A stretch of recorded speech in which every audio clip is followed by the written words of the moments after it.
Reflexes है जो जन्म से प्रेजेंट नहीं होता है, पैराशूट रिफ्लेक्स। रिफ्लेक्सेस का नाम है पैराशूट रिफ्लेक्स।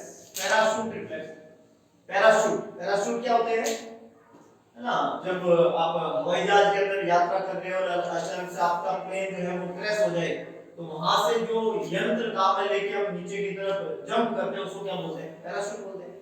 तो पैराशूट वाली कंडीशन बनाने वाला रिफ्लेक्स, इसमें क्या होता है कि किसी भी न्यूबॉर्न बेबी को आपने होल्ड किया, होल्ड करने के बाद में उसको सडन ग्राउंड की तरफ मूवमेंट करो, ऊपर से नीचे की तरफ सडन, उसको ऐसा लगना चाहिए वो नीचे गिर रहा है ना।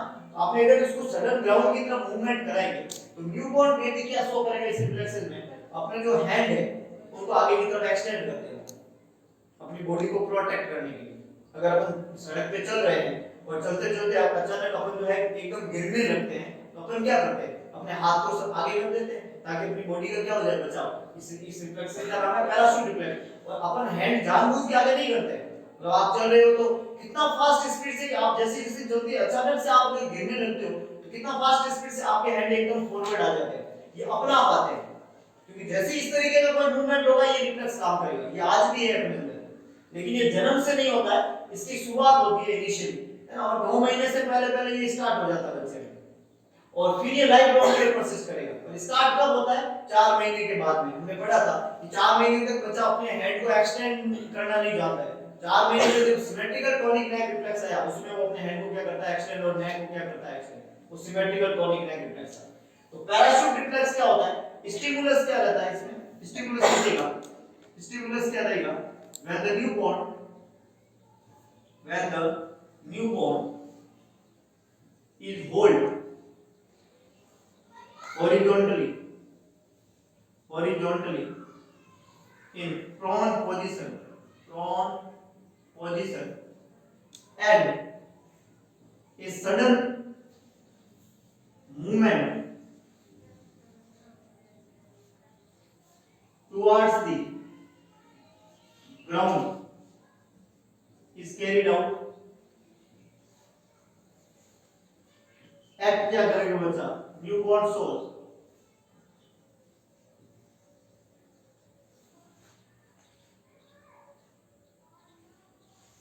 extension of the extremities, newborn soul extension of the extremities for the protection of body, newborn soul extension of the extremities for the protection of body।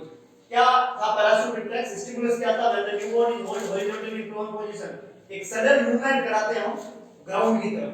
जैसे आपने सडन मूवमेंट कराया, न्यूबॉर्न ने क्या शो किया, अपने एक्सट्रीमिटीज को क्या कर दिया, एक्सटेंड, और किस लिए किया एक्सटेंड, अपनी बॉडी को प्रोटेक्ट करने के लिए। इस रिफ्लेक्सेस को हमने क्या नाम दिया, पैराशूट रिफ्लेक्स, है ना। ये रिफ्लेक्सेस जो है वो स्टार्ट होता है 4 to 9 मंथ ऑफ एज। कब स्टार्ट होता है, 4 to 9 मंथ, 9 महीने से पहले पहले स्टार्ट हो जाना चाहिए। 4 से 9 महीने के बीच में ये स्टार्ट होता है, 4 to 9 मंथ ऑफ एज, और ये लाइफ लॉन्ग के लिए परसिस्ट करता है ना, परसिस्ट फॉर लाइफ लॉन्ग, कभी डिसअपीयर नहीं होता, ये लाइफ लॉन्ग परसिस्ट करता है। नाम दिया हमने इसको पैराशूट रिफ्लेक्स, है ना। तो कौन-कौन से रिफ्लेक्सेस होंगे, we start with rooting reflex, है ना, rooting reflex, corner of the mouth को टच करो, नेक को टर्न करना, माउथ को ओपन करना। दूसरा reflex tonic neck reflex, neck को जिधर आपने टर्न किया उधर एक्सटेंशन, ऑपोजिट साइड में flexion, this is known as tonic neck reflex. तीसरा रिफ्लेक्स हमने कौन सा डिस्कस किया, पामर और plantar, base of the finger को स्टिमुलेटेड करो, पामर ग्रास्पिंग होती है, प्लांटर फ्लेक्शन होता है। अगले रिफ्लेक्स से हमने पढ़ा बेबिस के रिफ्लेक्स, जो प्लांटर एरिया है यहीं की साइड से लेटरल एस्पेक्ट से ऊपर की तरफ साफ सडन स्टिमुलेशन देते हैं, तो बच्चा क्या शो करता है, dorsiflexion of the great toe, fanning of the finger.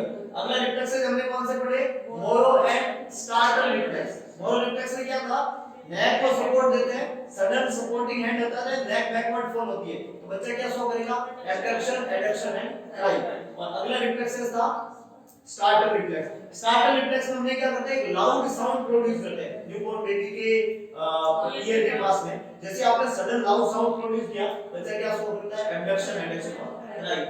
ये भी जो रिफ्लेक्सेस था वो साउंड वाला रिफ्लेक्सेस, इसमें रेस्पॉन्स टाइम है दोनों का, आइदर मोनो और स्टार्टर में रेस्पॉन्स टाइम है, लेकिन स्टिमुलेशन का फर्क है। स्टार्टर थोड़ा अर्लियर डिसअपियर हो जाता है और मोनो थोड़ा लेटर ऑन डिसअपियर होता है।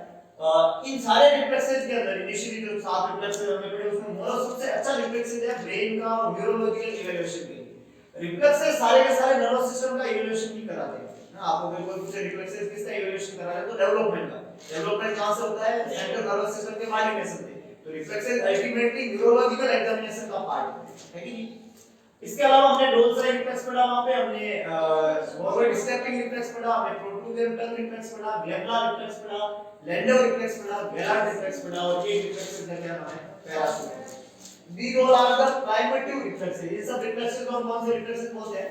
Primitive reflexes. प्राइमेटिव रिफ्लेक्सेस क्या होते हैं? वो रिफ्लेक्सेस जो जन्म से प्रेजेंट होते हैं, कुछ टाइम तक परसिस्ट करते हैं और फिर क्या हो जाते हैं और फिर दोबारा वापस कभी भी क्या नहीं होते हैं, रीअपियर नहीं होते हैं। उन सारे रिफ्लेक्सेस को क्या बोलते हैं? Primitive reflexes. नेक्स्ट देखिएगा, सेकंड है प्रोटेक्टिव रिफ्लेक्सेस। सेकंड है प्रोटेक्टिव रिफ्लेक्सेस। प्रोटेक्टिव रिफ्लेक्सेस क्या होते हैं? वो रिफ्लेक्सेस जो क्या काम करते हैं? प्रोटेक्शन का काम करते हैं। हमारी बॉडी के लिए रिफ्लेक्सेस क्या काम करेंगे? प्रोटेक्शन का काम करेंगे। प्रोटेक्टिव रिफ्लेक्सेस जो होते हैं वो जन्म से प्रेजेंट होते हैं, लाइफ लॉन्ग तक परसिस्ट करते हैं, कभी भी डिसअपियर नहीं होते, है ना। इन रिफ्लेक्सेस के अंदर डिफरेंट टाइप के रिफ्लेक्सेस है जो जन्म से प्रेजेंट है, लाइफ लॉन्ग के लिए परसिस्ट करते हैं और कभी भी डिसअपियर नहीं होते हैं। जिसमें सबसे पहला रिफ्लेक्सेस की मैं बात करूं तो है ब्लिंकिंग रिफ्लेक्स, जो किससे संबंधित है? आई से। Blinking reflex. ब्लिंकिंग रिफ्लेक्स अपन दिन भर में कितनी बार ब्लिंक करते हैं? अगर मैं पूछूं, है ना, काउंटिंग, वी कांट काउंट। एक ऐसा एक्ट जो इतना स्मूथली होता है कि हम उसको काउंट भी नहीं कर सकते कितनी बार हम ब्लिंक करते हैं।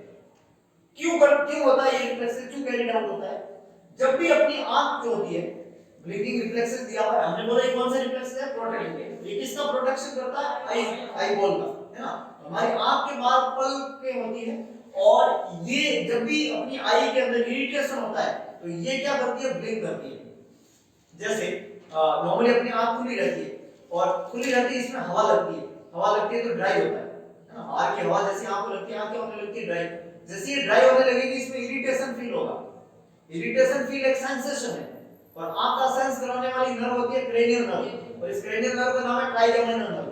तो ट्राइजेमिनल नर्व की जो ऑप्थेल्मिक ब्रांच होती है वो आंख में सेंस कराती है हमें कि वहां पे ड्राइनेस हो रहा है, थोड़ा दर्द हो रहा है, तो हमारी आंख क्या कर देती है? ब्लिंक करती है। जैसे इसने ब्लिंक किया वो वापस वेट हो जाती है। समझ लो बात।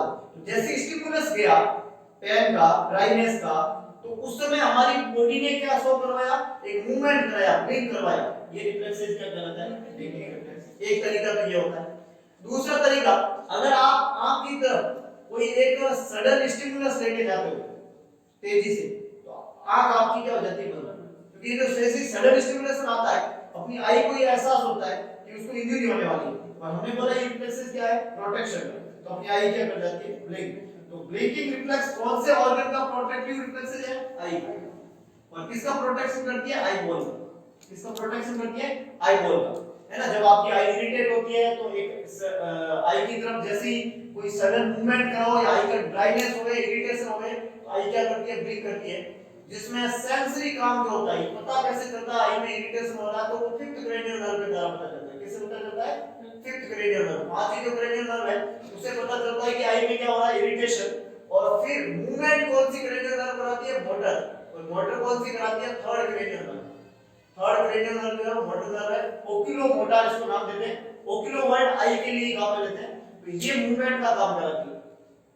तो अगर आपको कोई पूछे ब्लिंकिंग रिफ्लेक्स के लिए रेस्पॉन्सिबल नर्व कौन सी होती है, तो फिफ्थ एंड थर्ड, है ना। दोनों ऑप्शन में आ जाते हैं कभी-कभी एग्जाम में, तो जवाब हमेशा सेंसरी को देते हैं।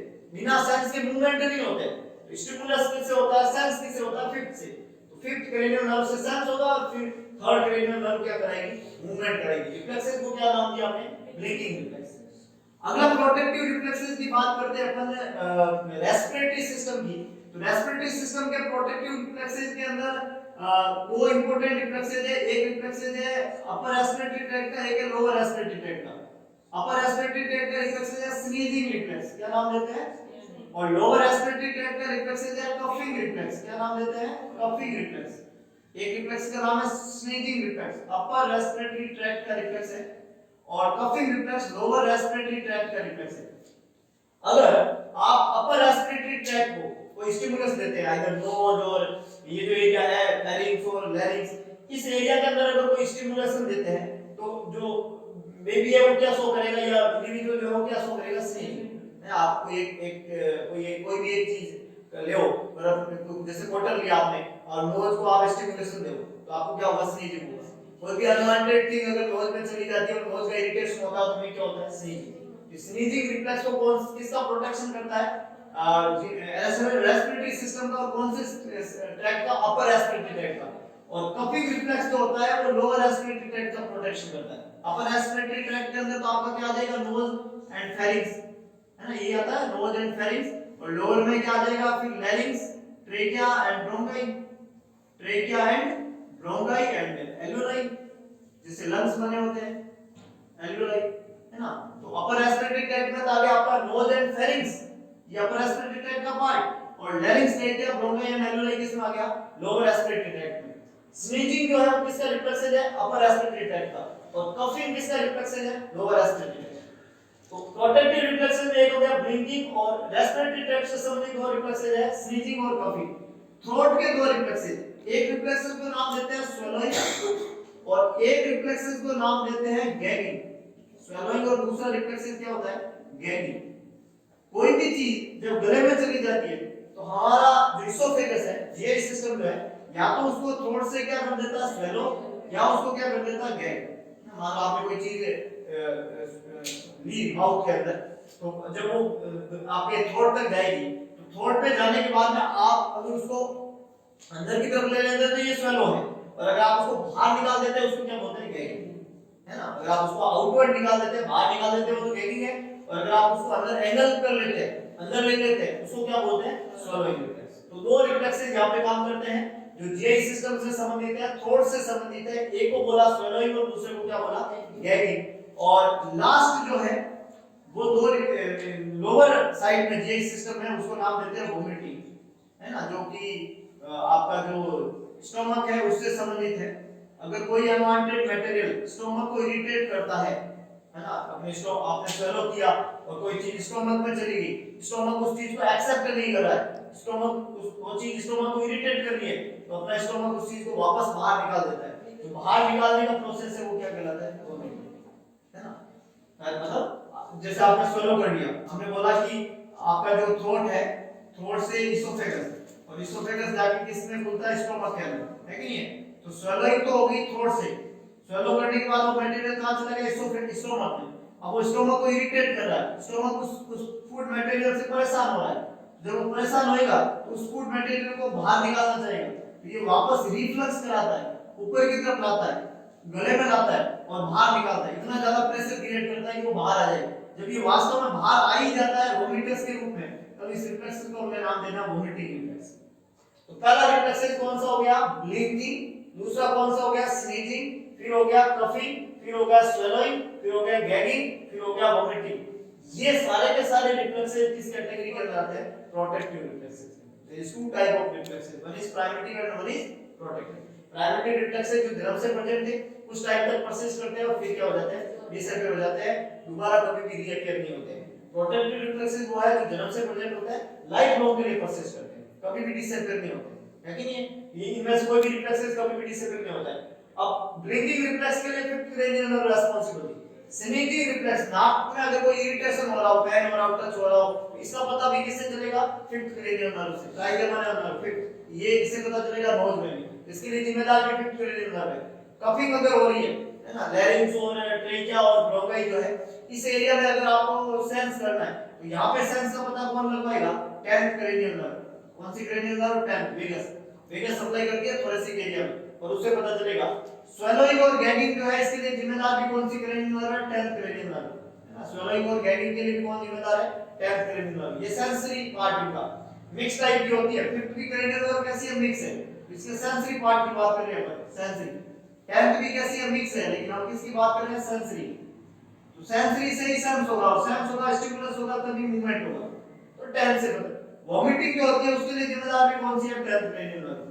तो आपको 5वीं और 10वीं cranial nerve याद करनी है। जब भी आपको प्रोटेक्टिव रिफ्लेक्सेस के लिए रेस्पॉन्सिबल नर्व का पूछ लिया जाए तो आपको कौन सा याद रखना है?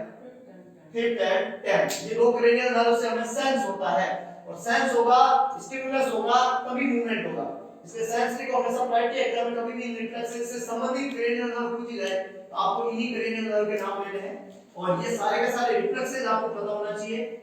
मोस्ट कॉमनली शुरुआत के जो 7 रिफ्लेक्सेस हमने पढ़े थे, rooting, tonic, back reflex, palmar plantar, Babinski, Moro and startle, उन्हीं में से एग्जाम में ज्यादातर क्वेश्चंस पूछे जाते हैं क्योंकि वो रिफ्लेक्सेस इंपॉर्टेंट रहते हैं। उनके डिसअपीयर का टाइम भी आपको याद रखना है कि जो बाकी सारे रिफ्लेक्सेस 3 से 4 महीने में डिसअपीयर होते हैं, जो आपका मोनो रिफ्लेक्स है उसको डिसअपीयर होने में 12 महीने लगते हैं, सॉरी 6 महीने लगते हैं। जो आपका प्लांटर रिफ्लेक्स है वो डिसअपीयर होता है 8 महीने में, और जो आपका बेबिंस्की रिफ्लेक्स है वो डिसअपीयर होता है 12 महीने में। ये तीन रिफ्लेक्सेस थोड़े अलग हैं, बाकी सब 3 से 4 महीने।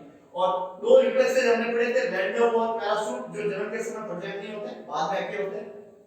लैंडो डिसअपीयर हो जाता है, पैराशूट लाइफ लोगों के लिए परसिस्ट करता है। एक रिफ्लेक्स हमने स्टेपिंग रिफ्लेक्स पढ़ा था, डांसिंग रिफ्लेक्स, जो कि सबसे पहले डिसअपीयर होता है 3 से 4 वीक में, 1 महीने में, है कि नहीं?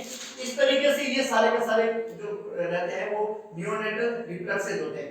नर्वस सिस्टम के बारे में इवैल्यूएशन करने के लिए रिफ्लेक्सेस को चेक किया जाता है। ये न्यूरोलॉजिकल मैच्योरिटी को इंडिकेट करता है।